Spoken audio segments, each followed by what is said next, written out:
ตากล้องมาการจีบัดปัดกระบอกสารพัดกองสำหรับเอพิโซดที่10 ปีนี้ยังมีชาเลนจ์มวยดำเริงเอาไว้แรปสตาร์ทั้งใบรู้หนึ่งบังการเชียร์มิวสิกวิดีโอនឹងខ្ញុំបាននិយាយពី topic ខ្ញុំបានចាប់ក្តីសម័យតាំងពីតូចមកអញ្ចឹង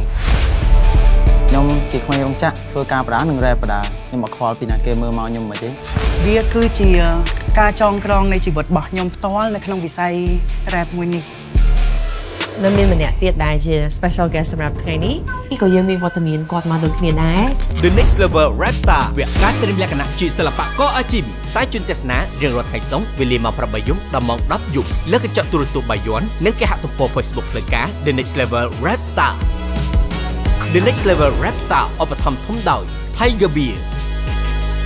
សហការឧបត្ថម្ភធំដោយ Salcard Peace Petroleum Cambodia